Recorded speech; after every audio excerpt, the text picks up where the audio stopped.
Hello दोस्तों, आज हम 30 कॉइन्स का 4th एपिसोड देखेंगे। ये एपिसोड थ्रिलिंग मोमेंट्स और भयानक रहस्यों से भरा हुआ है, तो चलिए शुरू करते हैं। इस एपिसोड की शुरुआत में एक्सप्लोरर के एक ग्रुप को कुछ मिस्टीरियस मिलता है और वो एक पादरी को बुलाते हैं। जब वे जीसस की एक बड़ी मूर्ति की जांच करते हैं तो उन्हें उसकी आंख में छिपा हुआ एक और सिक्का मिलता है। उधर गांव में सभी लोग इकट्ठा होते हैं और रात की अजीब वारदात पर बात करते हैं। पाको चाहता है कि वो जो हुआ उसे भुलाकर फ्यूचर में ऐसा ना हो, इस पर बात करें, लेकिन मर्चे और बाकी लोग वर्गारा पर शक करते हैं। मर्चे सबके साइन इकट्ठा करने का फैसला लेती है ताकि वर्गारा को उसकी पोजीशन से हटाया जा सके। इस बीच वर्गारा रोम जाने के लिए प्लेन पर होता है और 3 लोगों के एक ग्रुप के पास बैठता है जो ड्रिंक कर रहे होते हैं।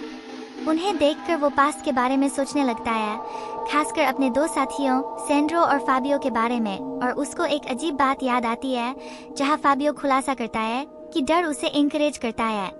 वर्गारा पास्ट के स्ट्रेस्ड मोमेंट्स को याद करता है जब उसे टीचर के तरीकों पर सवाल उठाने के बाद कमरे से बाहर कर दिया जाता है। वर्गारा मानता है कि उन्हें दुश्मन का सामना करने से पहले उसके बारे में ज्यादा जानने की जरूरत है। वर्गारा के तरीके फाबियो को अट्रैक्ट करते हैं और वो वर्गारा को एक आदमी के पास ले जाता है जो बुरी आत्मा से पोजेस्ड है। वो आदमी वर्गारा के पास्ट के सभी राज जानता है। ये सब बातें सुनकर सेंड्रो अपना सब्र खो देता है और उस आदमी को मंत्र पढ़कर कंट्रोल करने की कोशिश करता है, लेकिन उस आदमी को कुछ नहीं होता। तो सेंड्रो उसे छेड़ते हुए कहता है, तुम शैतान की तरह से आग कब उगलोगे? और तभी वो आदमी आग उगलता है और सेंड्रो को जला देता है। वर्गारा जल्दी से आग बुझाता है। सेंड्रो की जान तो बच जाती है, लेकिन उसका फेस आग में जल जाता है। फाबियो इस मौके का फायदा उठाकर आदमी से शैतान के बारे में पूछताछ करता है, जिससे उसे पता चलता है कि शैतान और उसके लोग कहानी में इम्पोर्टेंट रोल चाहते थे।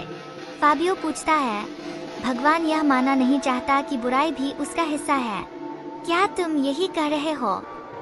आदमी ठंडे लहजे में जवाब देता है, बिल्कुल सही।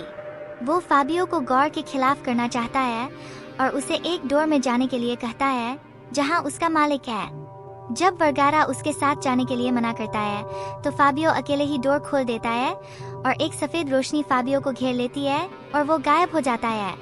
और हम फ्लैशबैक में 1992 में जेरूसलम पहुंचते हैं।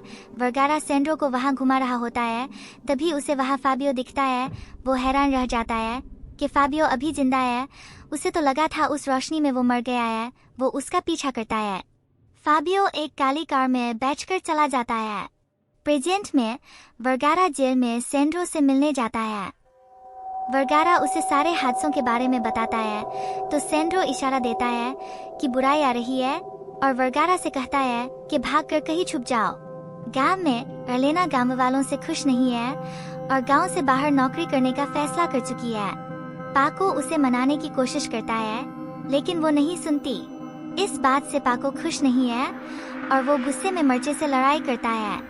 मर्चे जब अकेले घर जा रही होती है तो उसे बीच रास्ते में एंटोनियो मिलता है जो उसे भड़कता है और पाको और एलेना के रिलेशन का जिक्र करता है। फिर हम एक बुरी औरत को देखते हैं जो एक स्केयरक्रो के पास आई है और उसमें से एलेना और उसके हस्बैंड का फोटो निकलती है। फिर और मंत्र पढ़ने लगती है। तभी हम देखते हैं कि स्केयरक्रो इंसान का रूप लेने लगता है।